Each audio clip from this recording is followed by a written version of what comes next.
everyone. My name is Emily Jane Acree. And my name is Adam Price. And you're listening to the Relative Rhythms Podcast. Today we are excited to introduce to you tap dancer and recording artist Daniel Luka. Daniel is a German-born, Paris-based tap dancer and musician who tours all over Europe as a sought-after educator and performer. Daniel just recently re-released his 2017 album, 3 and a Floor. Previously only available on physical media, it is now available on streaming platforms worldwide. We talk with him about his unique education, being invited to gig with his teacher and her jazz combo at a very young age, and then being taught and mentored by the musicians as he took over the role of band leader. We also talk about his album, being mentored by Sarah Petronio in Paris, his teaching style, and how he approaches teaching improvisation to tap students. This was such a great conversation, and we hope you enjoy it as much as we did.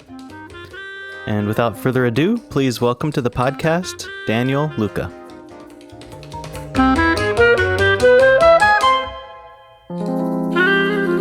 All right, Daniel Luka, welcome to the podcast. Thank you so much. I'm happy to be here. Thank you for having me. We usually start each episode asking our guests to give us a kind of little superhero backstory about how they came to the art and when they decided to pursue it as a career. All right. So, then let's travel back in time then. So I started tap dancing at the age of 5. Actually, really by coincidence, because I saw a TV show with my family.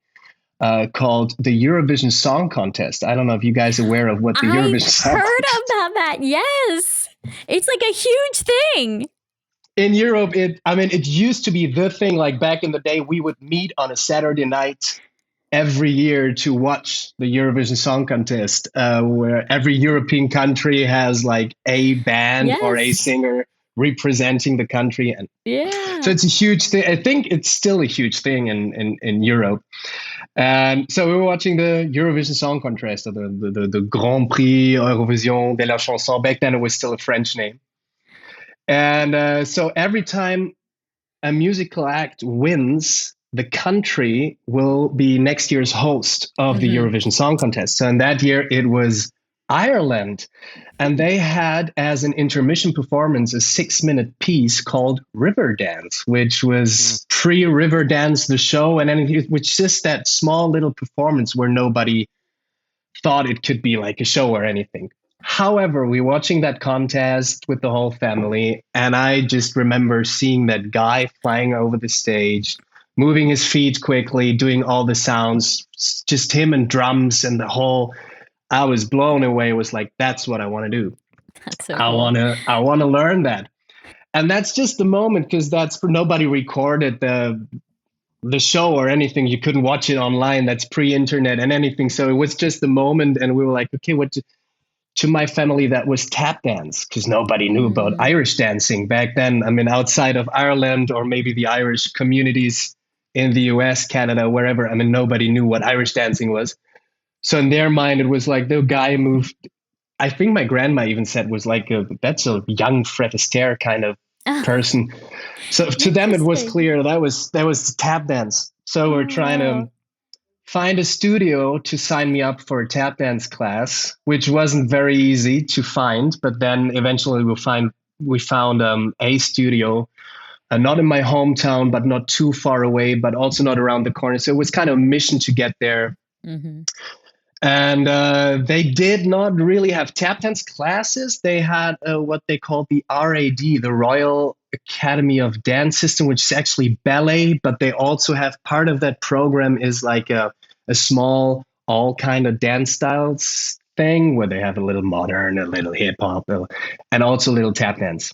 Okay. So we asked them if there's any chance that I could only take the tap dance classes.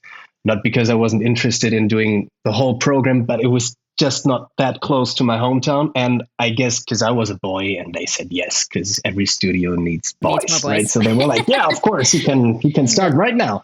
What do you want to do? Do anything, whatever. We'll just take you. Exactly. So there's a 5-year-old without any dancers in the family coming because he wants to dance. So they were like, yeah, come, whatever you want.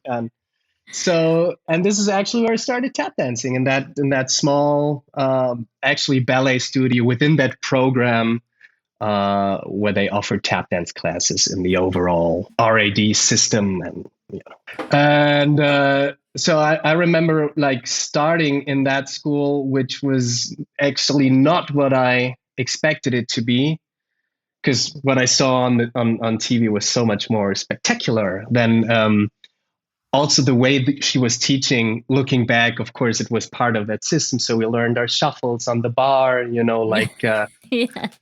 and she had that one CD, which I still have, which is Judy Ann Bassing's Tap for Toddlers. And it's Nice. and it's like, so every exercise has a track, and it's Right. always the same music for all the exercises. Oh, I mean, every lesson was literally the same, and it always ended with the Mexican hat dance. And it's That sounds so painful. yes, I mean, she was a nice lady, and I guess she was inspired by I don't know what she was inspired by, but it was not the main thing. It was just part of that program. And I think looking back, you can definitely tell that she was not a tap dancer. And but yeah, this is where I started my tap dancing journey in that school close to my hometown, dancing to Judy Ann Bassing's Tap for Toddlers once a week for an hour or so. Nice. Yes. So being at that school, I did that for a couple of years, and around, like, I think I was age 8 or 9. Like by the time I was 9, I said, I can't do that anymore. I love tap dance, but I can't go there because it kept repeating. I mean, it's kind of the same thing over and over again. And not because I was incredibly talented at the craft. It was just like, because after like the first year of taking that class, you got it. And then it's kind of repeating. So after 2-3 years, I was like, well, I can't do that anymore. So I stopped taking the classes, and we were like trying to find another dance school, which just didn't exist. And back then it was that, I don't know how you call it, that business book where you would look, okay, plumber, I need a plumber. Oh, yeah. So you would like look, the Yellow Pages or whatever. Yeah, Yeah. that's what we call it. Yellow Pages, exactly. So you were dance studios, and we were always trying to find a dance studio which had tap dance, or in Germany they called it Stepptanz, because this is where I was born and grew up. So, but we couldn't find a studio. So I kept dancing on my own.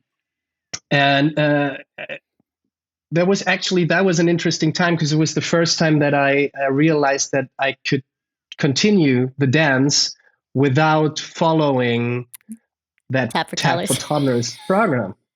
Right. And I actually realized, oh, that's a pretty cool thing to do. And I kind of fell in love of just doing it on my own. And started inventing steps, which of course were no invention at all. But because like shuffles, for instance, we were at that program, the shuffles were always titi, titi, titi, titi, titi. So we would never go binary, like straight shuffles or anything. So while I was dancing on my own, I discovered like, oh, I could also do a titi, and never skip that moment in between. It's a tikiti gakiti gikiti gak. I was like, oh my god, I'm inventing shuffles here. It's like after all the tap for toddlers training, like I'm discovering new things. And I started like playing around with the techniques that were giving to me, and having fun with it, like really playing around like kids do, because that's what I was, a kid, just playing around with the stuff without a teacher, but like with my tap shoes, and the music I like to listen to, like a radio with a cassette tape recording function, which was like the greatest thing on earth. And I would, whenever music I liked, I would just record it and then play it and dance to it. That's awesome. And that was just what I did for like maybe 2 years.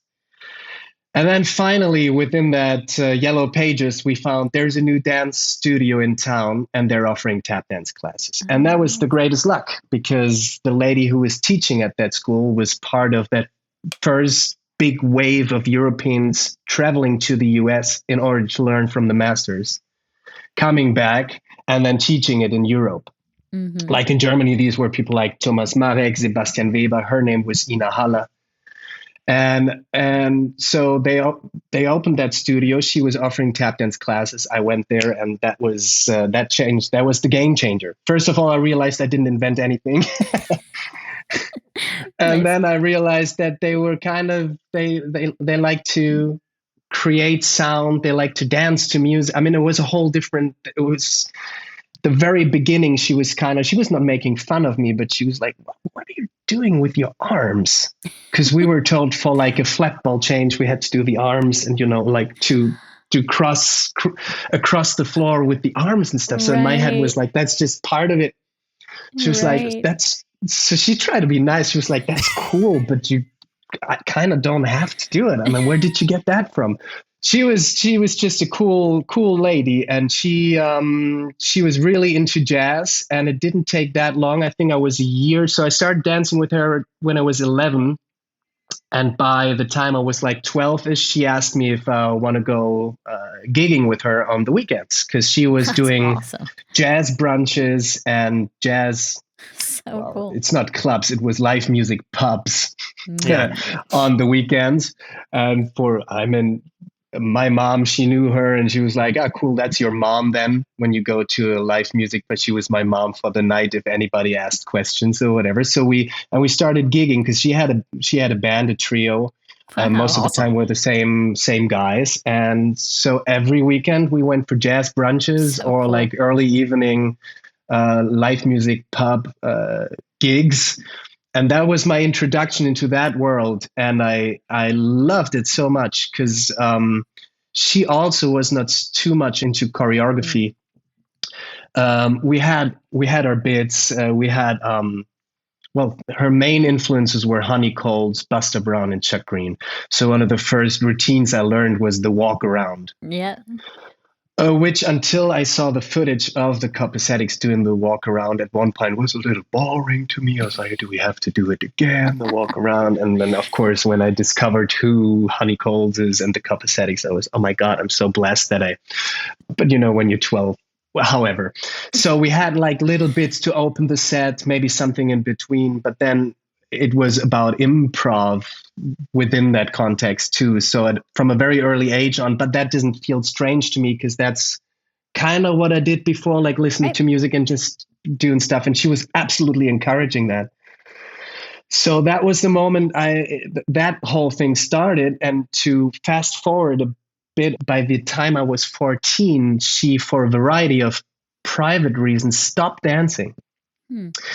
And now the studio, because they had some students, they were like asking me if I could imagine, until they find a new teacher, to like teach her classes, which because I knew everyone at the studio, didn't feel strange to me at all, agreed to. At 14. At 14, I know. Wow, that's crazy. I mean, looking back, to me, it felt so like normal, usual, natural. I don't know, because we were that studio became my second home, to be honest. And also like the classes I was supposed to, the classes that I took over eventually in the end, these were all people I was dancing with all the time, because I took all the classes. So it was really not like putting a 14-year-old in front of a group of like grown-ups and okay, it was just like, I knew her way to like warm up. I knew what her exercises was. So I was just supposed to do it for a while. Turned out in the end, they didn't find anyone, and I did it for like 2 years before I left the studio. But the same thing happened with the gigs on the weekend, because as I said, she stopped dancing. Awesome. So by that time, I became a very overwhelmed at the beginning band leader of those guys. Wow. We were gigging on the weekend. Yeah. So cool. Like, what an awesome opportunity at such a young age. It was. Gigging with the guys was a different story than teaching in the studio, though, I have to say, because these were old jazz dudes, and they were not making life easy for me in the beginning, because but after like, I'd say half a year, maybe, we really got along, and eventually they became like my granddads, to be honest. Then they were like, okay, that young dude is really interested in what we do. And so they started teaching me all this stuff that was university for me, to be honest, because I had no idea what a meter was. I had no idea what a note value was. I didn't know anything at all. Wow. And they were like, all right, if you want to lead that band, we have to sit down and talk about a couple of things, because what's a form, how to, I mean, I didn't know anything because she was always there. Right. So I jumped in, I did my thing, and by the time she gave me a sign, I knew, okay, I have to stop dancing. But now she was not there anymore, you know. And I remember the first gig I had with the guys, because we were always starting with the same tune. It's from a German saxophone player called Götz Alsmann. You probably wouldn't know him, and the tune's called Oh La La, whatever. It's like a medium swing thing. So we would do that tune. If we wouldn't do the walk around, we would do this tune and just dance between the people towards the space where we. But she would always count in the guys. I never saw her doing it. I only, okay, music starts, here we go. So they are waiting for me to give the count, and you know, like the drummer is looking at me and he's like, you want to count us in? And I was like, I don't know what to do. And as if he wanted to like really like get to me, he went like just like up tempo. He was like, okay, kiddo doesn't know what he wants, so let's burn him. That kind of, and that went on for a good while with the guys. Yeah. That's, man, talk about an education. That is awesome. Right, exactly. Yeah. But then eventually, as I said, I mean, we really got close, and I mean, one of the drummers, he actually became like a second, I don't know, like a second dad, granddad, whatever. So he really helped me a lot, and actually my first own concert project I did with him, and we had a cool and nice relationship, right? Yeah. But he was like 55 years older than I was. So, that's really. Well, also, I feel like they had to like make sure that you were gonna like stick around. You know, I feel like a little test almost. Absolutely. Well, and to them, that music was everything. They were the generation after World War II where jazz to them was the music of revolution. You know, they were like, that was the music of freedom. That music was so important to them. I mean, it was just holy. It was sacred, and they wouldn't just want to play around, you know, with some kiddo not taking it seriously. But as I said, once they realized that I love the music, they accepted that situation, and then it became more on, okay, let's teach him, then let's make him suffer. Right. Yeah. So that, I guess, was because from there, to be honest, it's never been like, there was never the point where it said like, okay, I'm going to be a tap dancer. It just kind of happened, because then from there, that was the introduction. I mean, all that happened is that I left school at one point and followed that path like 100%. But this was like the teaching and the gigging. I was even at that age kind of theoretically able to take care of myself because there was some income, of course, not a lot, but so I guess it slowly just happened. Yeah, I can't remember a moment where I said, I'm going to be a professional tap dancer now. This is going to be my job. It just happened by coincidence. So yeah. I mean, if you're already professionally like teaching and gigging at 14, that's right. That's really cool. Yeah, it was. Looking back, it was very special too. It felt so normal to me, but then looking back, I was very, also because the music came first. I mean, once I started traveling by the age of 16, 17, and I went to the first festival, to the first festivals, but like Tap City in New York, for instance, where I saw like a huge variety of tap dancers, because for a long time I also thought I'm the only one in my age doing that dance, because there was no internet, and like in Germany it's not like there's like 114-year-old pursuing the path of tap dance. So it was like, that was incredible but also like as a dance form and choreography, and then there was the world of competition, and I was, oh my god, so there's so much stuff happening. But looking back, I'm really happy that my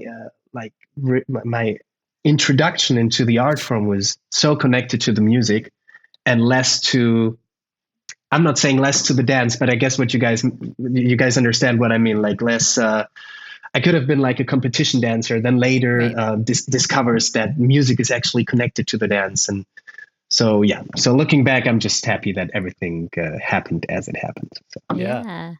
Yeah, I feel like in some ways you had a very almost more of like a folkloric approach to the dance, in that like you were immersed in it at a young age, like welcomed into it as a student, as a child. Like this is just what we do. We play together, we dance together, like we, Mm. you know, like that almost feels more like of a folkloric kind of tradition than like we go to the studio and we stand at the bar, we stand in the center, and then we go across the floor. You know, it's very interesting and different approach, Yeah, which of course affects how you approach the dance and grow and learn. And yeah, absolutely. Because there was just there was no other way. I mean, that was just that's what was there, you know. yeah, And of course, no. And becoming aware of the community and like, wow, oh my God, so that's the tap family everybody's talking about, and that's such a nice feeling. But at that point, I wasn't aware of it at all, because I mean now you just open the gram, yeah, Facebook, YouTube, TikTok, whatever, and you see like, okay, what's going on with the tap dancers in Korea? And you don't have to know hmm, someone who maybe I mean, because it's all there, right? Right. yeah, Yeah. I'm interested in, I guess since you've been like gigging professionally Hmm. as a percussionist, as a tap dancer in a live music setting for so long, it probably just comes naturally to you at this point. But from a lot of tap students that I've talked to, this is still like a mind blowing concept. yeah. So Hmm. as an educator, how do you kind of present this idea that you can be a percussionist, you can be a band leader, you know?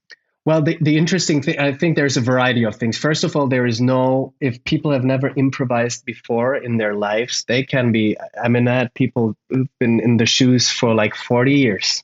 Hmm. They own dance studios. They teach 100 students every year, but they never had that moment of, okay, now I'm brave enough to jump into that cold water called improv. And Hmm. but and then again, and then you sometimes you have students who they first time with their tap shoes on. That's like their introduction to tap dance. And then there are moments where they're like all in the same room, but they're all facing the same wall of, okay, what am I going to do now? Hmm. The guy who's never danced before is like, I don't have anything, and the person who's been dancing for 40 years says, I don't have anything. You know, so Yeah, yeah. they're all like Right. facing the same kind of, okay, how am I going to start? What am I going to do?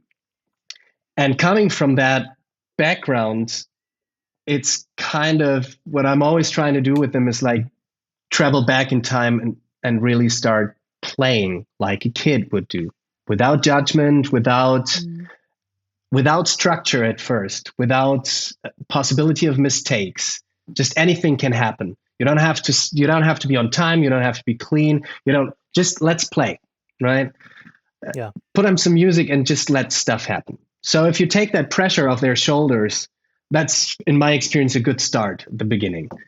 And then you can slowly, start getting into concepts. But no matter if they're very experienced dancers or like beginners, when they start improvising, I always feel like you have to kind of show them how much they can do with so little, like just using your toes, for instance. And because they wouldn't think that's enough. Hmm. You know, Yeah. the one who's never danced before is like, I don't know, can I actually? And the one who's super experienced is like, only toes, I don't think that'll be enough for. So, Right. but it's like the playing, the playfulness, as an introduction to improv, so to speak. If I have the possibility in the context that I organize myself, I always try to have live musicians in the room. So at least like Awesome. not a whole band, but maybe a pianist. And then them realizing that he's picking up on what they do, because of course he's a very experienced musician and he might know where they go, what kind of rhythmic idea they might. And they're like, oh my God, we like something happened. We were playing together, and I only use my toes. And that's like a super good feeling because you're like, wow, that happened. Now imagine you're doing that for 32 bars. And they go like 32 bars. What's that? And then we start talking about what's a form, what's like, Yeah. And by most of the time, of course, you can't guarantee the magic, but most of the time after like a 90-minute, maybe 2-hour session, beginning improv, they do so much more than they expected from themselves at the beginning of the lesson. And once they feel that, they feel good, and they're like, I actually improvised today. And then next time you see them, you have to do it again, because they're like going back into that, okay, I can't do anything. So it'll take a while. But I also think it kind of depends on their personal goal, and if they really want to do it. Yeah. You know what I mean? Like if they're really like, okay, I want to improvise. That's something that's a wish coming deep from the bottom of my heart. I want to improvise. Then they probably would continue with the tools that we gave to them within that workshop, for instance, and they would continue to work on the ideas they learned, and then develop. And eventually, when you see them for the second time or whenever, you're like, oh, okay, cool, you really worked on that. So we can let's see how it feels if it's not 32, but like 64, and like eventually at some point maybe a whole tune, and cool. It's kind of hard because I have the feeling we've grown up in a society where the last thing you're used to doing is playing like a kid. You're so also like schools and stuff, they tell you if you're like 9 out of 10, it's not like cool, you get 9 out of 10. It's like, why isn't it 10 out of 10? And so we're so used to like we kind of have to relearn how to be free of judgment and playful. And that's the hardest work, I feel. And maybe you have had the same experience. Some people start crying because it's just, and I don't think it's because of the dance and the music. It's because there's so much trauma of them being caught in that idea of right and wrong. And it's just too much for them emotionally. And that makes me sad too, because I'm like, wow, I mean, this is where we're at as a society, basically, right? Yeah. Right or wrong, good or bad. And then you're like, dude, chill. But that's so easy to say, That's so easy to say. So it's just some dance and some music. But in that moment, the brain goes somewhere else. And so I always feel, especially with grown-ups, that's the hardest thing to do. Because kids, I mean, to them, it's all a game. So, but I'm not teaching that many kids. So most of the time I'm facing a big group of adults, grown-up people. And then that crying, that happens quite often. Yeah. If you can share some trade secrets, are there certain like games that you like to play? Yeah. Like what are some of your favorite things to do with your students to help them break out of that, if you're willing to share? Absolutely. And I don't want to say I'm tricking them into something, but most of the time I'm tricking them into something because, well, first of all, the atmosphere to me personally is very important, because the moment I feel they're relaxed because they feel there is no judgment, and they really like, and I keep telling them during the lesson, like, whatever it is, and if you don't do anything, that's perfect too, right? You can stay here and just feel the groove within your body without doing any sound for 2 hours. That's cool. Just feel it, And some do that, but then you can feel like they really start feeling it. So round 3 or whatever, they're like, okay, now I'm ready to share a sound. So that's the most important thing. I feel like no judgment at all. You want to leave the studio, go outside for 10 minutes, cool. You don't have to let me know. Everything is possible. So the moment everything is possible and there's no judgment, they're like ready to work, so to speak. Huh?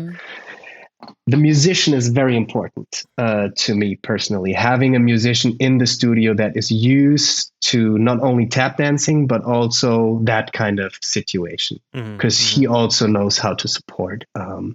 Like Roman Babik, for instance, a pianist that I've been working for so many years with, he knows tap dancers.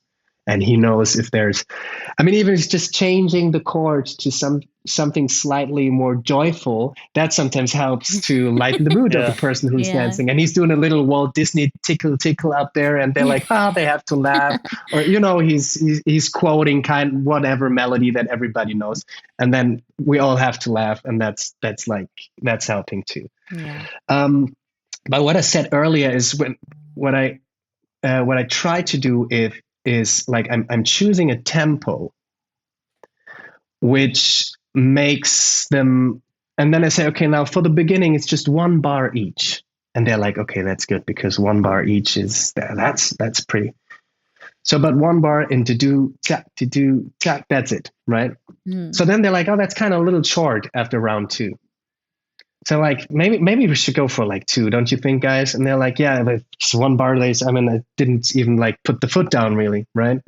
So by round 5 we're like 8 bars, and they feel comfortable with that. That's pretty good. Because it's just the choice of tempo and now that's the real insight now, but like asking them as if it's coming from them. Like, you guys feel that too, right? That's really short. Shouldn't we like try 8 bars? And they're like, yeah, because so by the time and then it's 8 bars, and you have that for maybe like 5 minutes, 10 minutes. And they're like, cool, let's change the tune. And maybe I pick it up a little bit, just slightly, so that even 8 bars feels a little. So by the end, they might have a form, 16 bars, and they feel super comfortable with that. Yeah. If it's like a slow blues, 16 bars is like eternity. Mm-hmm. But the tempo also kind of forces them to not to do too much. Mm-hmm. Right. So if I go like a boom, check, beep, bap, beep, wap, bap, nobody goes siggity backity. They all like work on their toes, and as we said, like don't do too much, play around only with your toes. So that kind of is not the recipe, but I do it all the time, and until now it always worked, because by the end of the session they're doing a whole form just because I kind of tricked them into it. Right? Yeah. Interesting. Yeah. And that happens 9 out of 10. And that's definitely not what they expected. Right. Mm-hmm. So when they leave the session, they're like, dude, I improvised over a whole form, So, and if that's happening, that's a good thing, because then it's like, the candy, and they're like, yum, I want to do that again. We'll come back for more. That sounds kind of good. And, so you can't guarantee. And of course, some people are like, they don't care about anything. Some people are very, they have to open up. It's also, there's so many human beings and characters. Sure. So, yeah. But that kind of is one thing that works pretty well. And as I said, with a musician that knows tap dance, and he kind of, because he knows tap dance so well that he kind of can anticipate what the person might do. Mm-hmm. And then he joins it rhythmically on the piano, and they're like, oh, wow, I played with him, and that was not planned. That is so amazing, because we played together and it just happened. So that's at the beginning, because of course you might have a completely different context, and they're all like, okay, yeah, I want to improv. I want to work on my improv and learn about metric modulation. How can I do that with them? And that's, of course, that these are people who are like super advanced, but that's not the context that most of the time I would teach an improv class. Right. So that's more the exotic thing that happens now and then, that somebody wants to work on that stuff, and then it's more a one-on-one, like just the two of us kind of situation, not like a whole group of people who are like, okay, how about polymeters? That's usually not happening.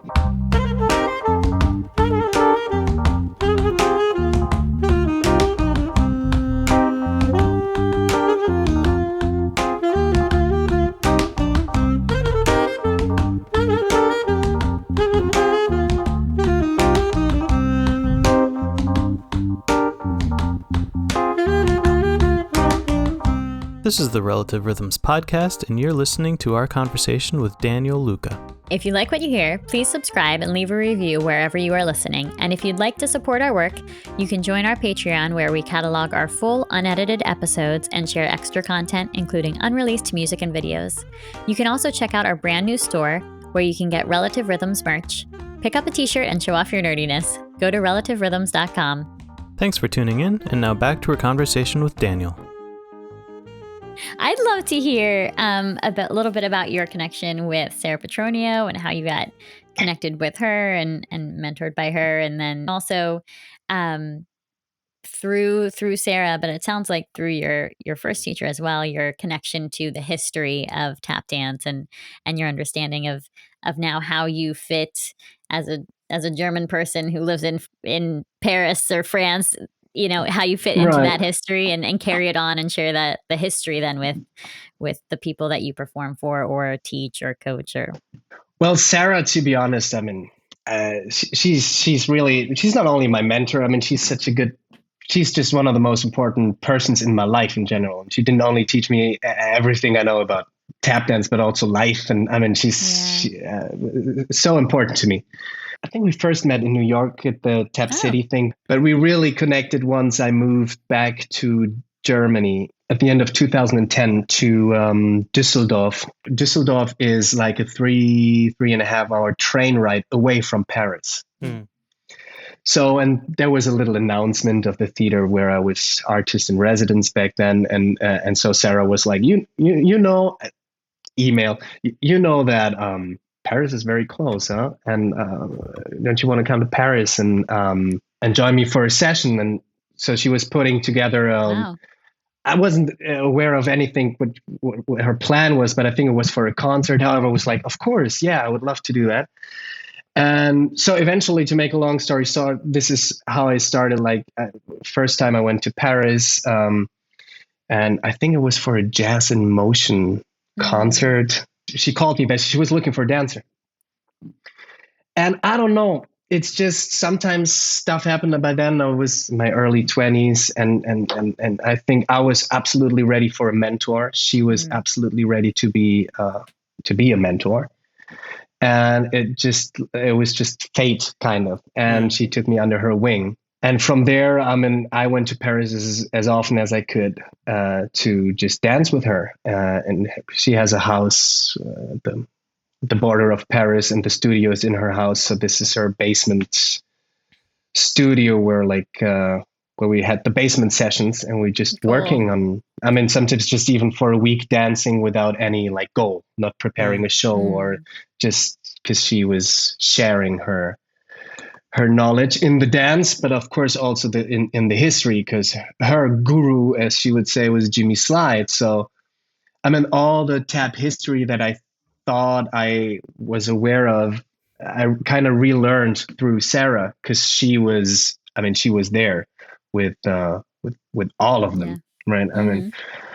Literally with all of them. So you would so how was it with the Nicholas brothers? And then boom, and she would just share That's cool. And her husband Peter Petronio is also one of the most important tap dance photographers. So you have the photos are everywhere, and you're like, cool. I remember that time where Black and Blue was in Paris, and they were all here, and Black and Blue started, and you're like, guy, who was that? Oh yeah, that's Buster Brown playing cards backstage and and then there was all the stories, really, cool. That was a whole different approach to learning tap history.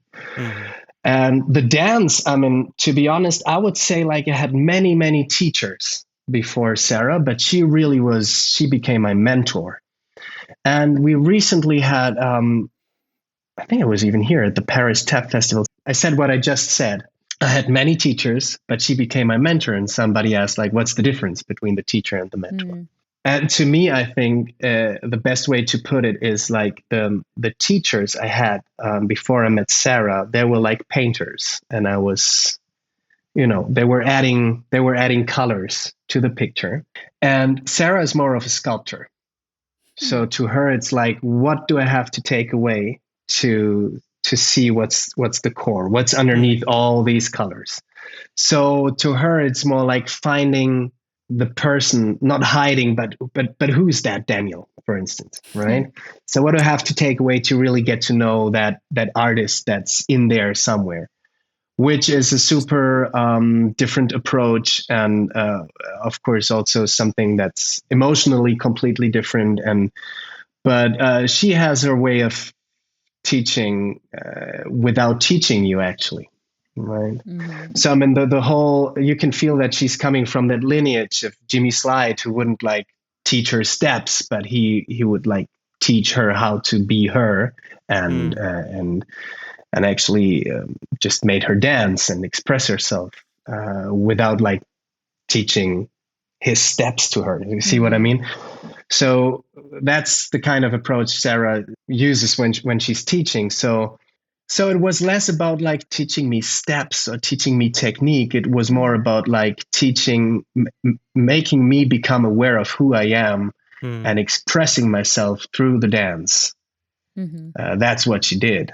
If you've ever seen Sarah Petronio dance, I mean, gosh, she's just like jazz in motion, right? She is like, you can really see the music flowing through her body and just like it just exits her feet like, I mean, it's pure music. Yeah.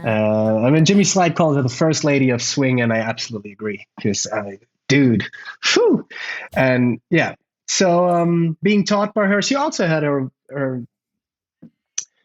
specialties in teaching and making a point. And I'm thinking about giving you one example, which might just be a good example to tell you how Sarah teaches and what that does with you. Because we were doing a show called Thelonious, which was her personal tribute to the music of Thelonious Monk, which we then presented actually at Tap City in New York. The idea of the show was people meeting in a Parisian apartment, listening to the radio, listening to a special program about Thelonious Monk, and then spontaneously getting into the dance. That's kind of the storyline. And I think we were like about 8 dancers. Bakari, Wilder was there, Michaela Lerman, Carson Murphy, a bunch of beautiful dancers. But we were preparing the whole thing in Paris, because in New York we only had 3 or 4 days to actually rehearse with everyone. And here in Paris, we started like recording the group choreographies. Lila was in the studio with me. We did like the big finale or whatever choreography was there to record it and send it to the people to prepare it so that we can then rehearse it during Tap City to prepare the show. And there was one moment in the show to Carmen McRae's I Mean You. Well, in her version, it's called You Know Who. So Sarah wanted me to dance a solo within that song. I was like, pleasure, cool. I would love to do that. So we're just the 2 of us in the basement, and she's playing the music, and she's like, okay, in that moment, I want you to take the solo. It's like, yeah, okay, perfect. She said, you want to do it? Yeah, okay. So I dance a little, improvise a little solo, all good. We decided that's going to happen. So the next day, we're rehearsing all kinds of stuff for Thelonious again. And towards the end of her session, she's like, okay, Daniel, let's do You Know Who. I Mean You. Right? Let's do the thing. You do your little solo. All right. So I did it. I don't know why, but I kind of felt she's not too happy with what I was doing. I wasn't 100% sure, but okay. So we left it for a bit, and we came back to that solo over and over again. And every time we did it, I felt like she's not super happy with it. So at one point, I'm like, Sarah, is there anything I should do differently? Do you want me to like decide on what to do? Always improvise, is there? And she's like, no, just remember, I mean you. I was like, okay, just remember, I mean you. When the master says, just remember, I mean you, just take that, and whatever that might mean, think about it. And okay, so I mean you. That thing went on for a month. We started in like rehearsing in January, and the show was in June, July. And every time, over and over again, we came to that point. I felt like she was so unhappy, and I almost wanted to say, like, tell me what to do. Like, I mean you, what is that supposed to mean? But every time I asked her, she went like, I mean you, right? So end of the story is we went to New York. We started rehearsing with all the others. Beautiful show, so much fun. That moment comes where I have to dance that solo, and I get nervous, I get tense. I'm like, I don't want to do that, because she can be like, I meet you and I don't know what she wants, right? So we're doing that. She's not even looking at me. I'm like, I don't know what else to do. So I'm almost at the point where I want to say, like, Sarah, I don't want to dance that song. Please ask somebody else to or whatever. I don't want to do it. So, and I'm really like getting frustrated and unhappy with that moment in the show. And however, festival starts on the Monday, and they always start on the Monday with the copacetic boat ride, which is just the most amazing thing. Yeah, the boat ride. Yeah. Because you're jamming on a boat into the sunset of Manhattan. And it's like, how beautiful is that? I couldn't be happy at all. I was so in that, I don't know what to do with the solo. We're on the boat. Everybody's jamming. I'm not even like in the mood for jamming at all. Sarah Petronio comes to me, says, Dan, I signed you up. So it's like 2 tunes more and then we're all going to jam. And I don't want to dance. And she's like, yeah, but now I put down your name, so you have to do it.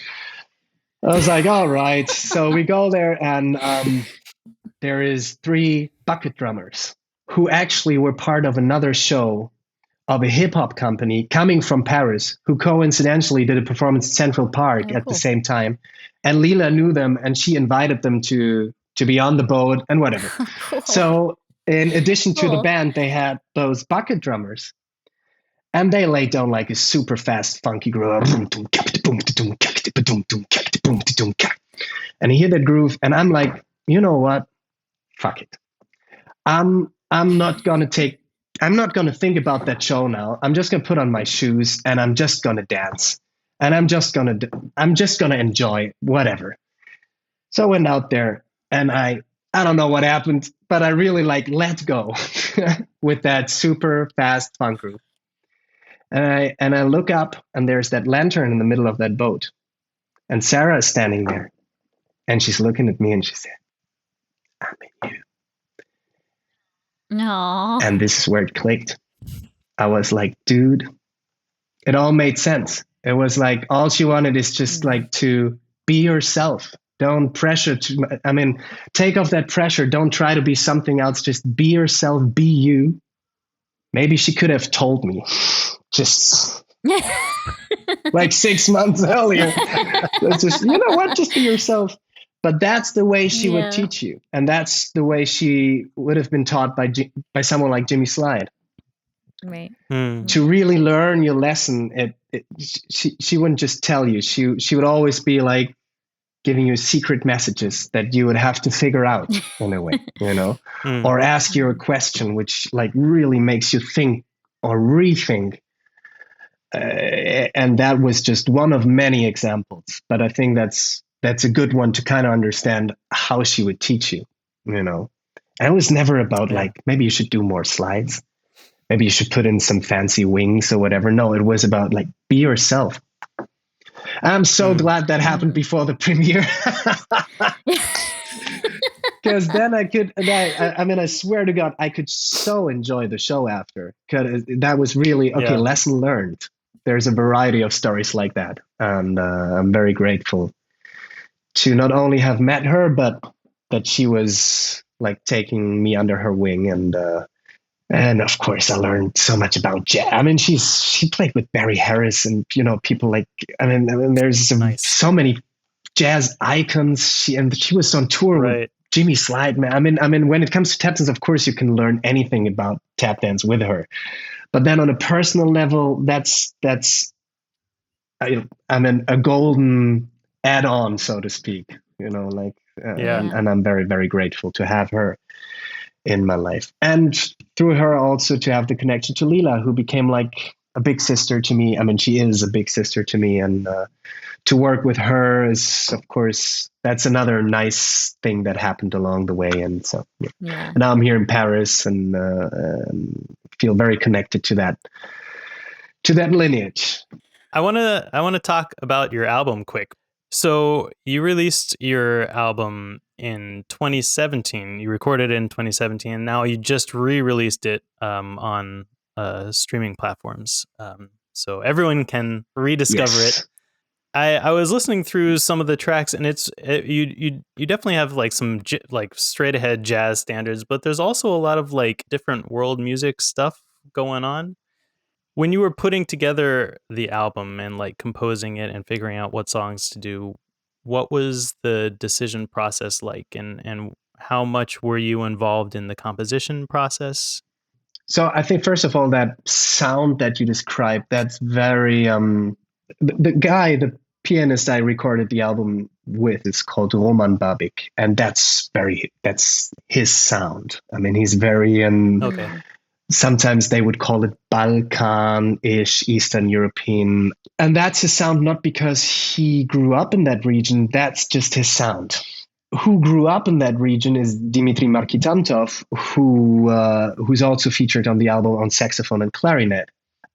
So getting him into that project it was kind of very clear early in the process that we want him in there as an extra sound quality to kind of support the musical feel we want to express in the original tunes that we composed, which are all kind of very different anyhow. I mean, it's hard to describe the musical style of the album, for me at least, but the overall sound quality outside of the standards, that's very Roman.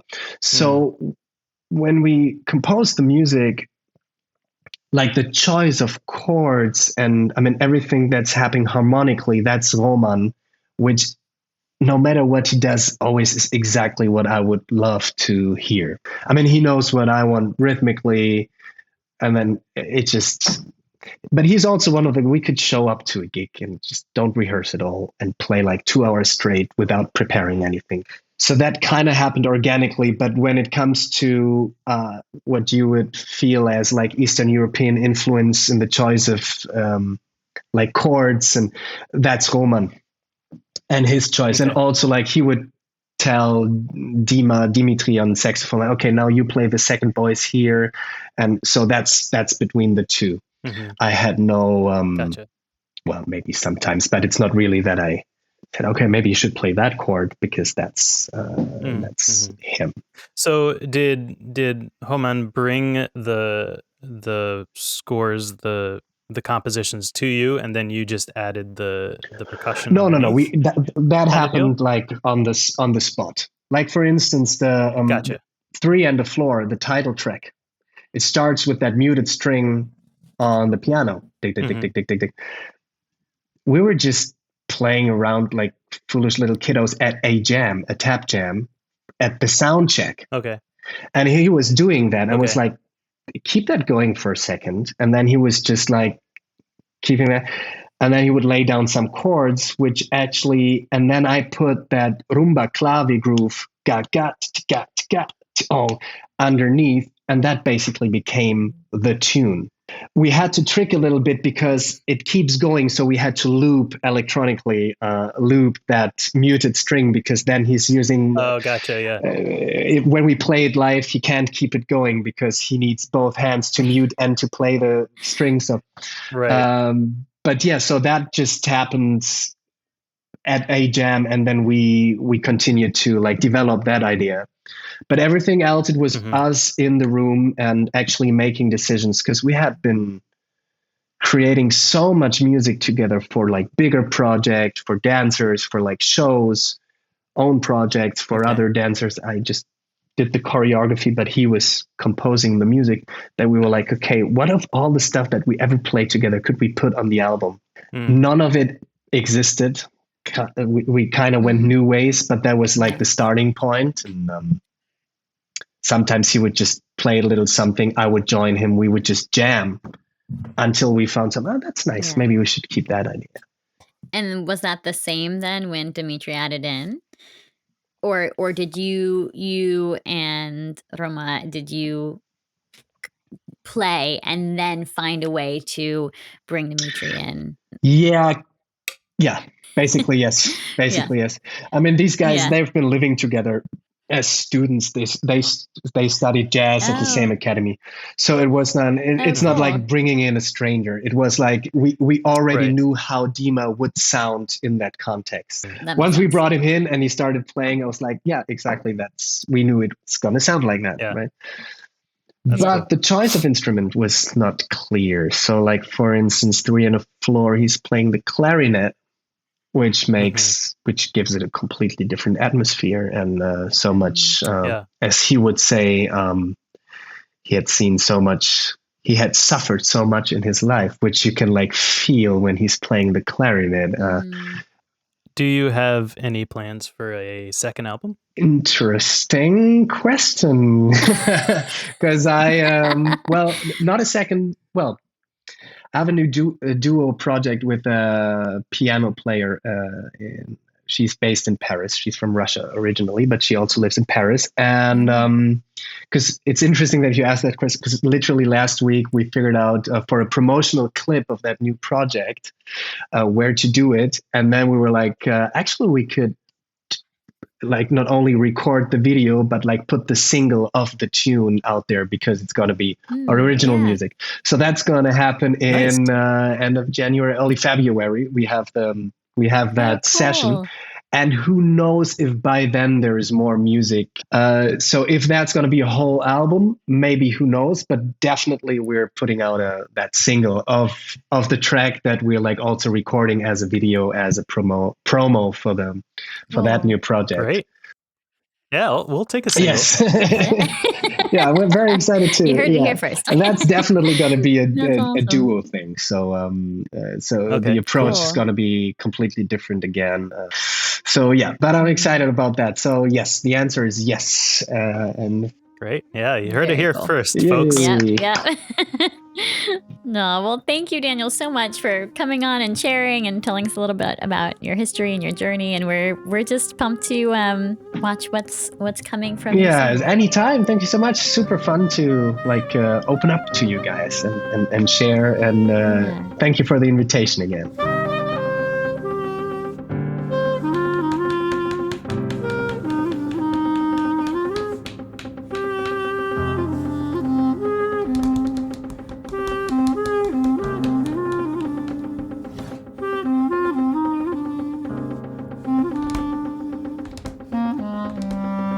This is the Relative Rhythms podcast, and you've been listening to our conversation with Daniel Luka. You can find Daniel online at www.danielluka.com or on the socials at @DanielLuka_. You can also listen to his music on all the streaming platforms. If you liked our conversation today, please follow and leave a rating or review wherever you are listening. If you'd like to support our work, you can join us at patreon.com/relativerhythms, where you can gain access to all of our uncut episodes and extra content. Our theme song is For the Love of It by the Adam Price Group, featuring Emily Jane Acree on foot percussion. Our midroll music was Cambrio, and our outro music is 3 and a Floor, both from Daniel Luka's album of the same name. Don't forget to follow us on all the socials at Relative Rhythms, and feel free to send us a message. Check out our merch on our website, relativerhythms.com. Thanks for tuning in, and we'll see you next episode.